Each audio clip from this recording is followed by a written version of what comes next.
Good afternoon, I'm Malcolm Jordan and this is your Midday News Fix for Wednesday, the 1st of April. The Broadcasting Standards Authority has determined it has jurisdiction over online broadcasters in a landmark decision.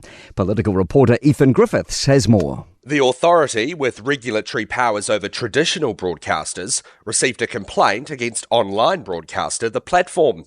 But before judging its merits, it first had to determine whether it had the authority to consider it. Today, the authorities concluded it has jurisdiction, as the internet is a form of telecommunication. The Platform director Sean Plunkett has labelled it a joke, and New Zealand First Leader Winston Peters says the BSA has breathtaking audacity. A push for broader KiwiSaver changes. From today, it's extending to 16 and 17-year-olds, and default rates will rise to a voluntary 3.5%. But AUT professor Aaron Gilbert says those on total remuneration contracts that package in KiwiSaver will increase 1%, as they also pay employer contributions. He says that might be unaffordable for some. He says there are many things to reconsider, including whether we should allow total remuneration contracts and also whether employer and employee contributions should be linked the way that they are. Revelations reducing emissions could help our economy thrive.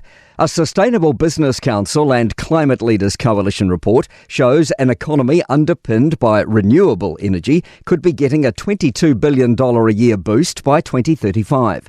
The report calls for joint business and government action to speed up electrification and strengthen productivity.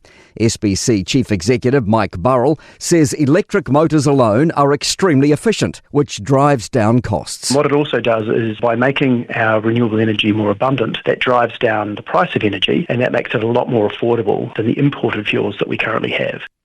David Tamahiri's long journey to clear his name is being seen as an example of controversial policing last century.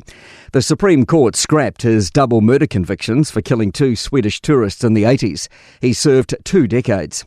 In 2024, the Court of Appeal confirmed a miscarriage of justice based on a lying trial witness, but upheld the convictions.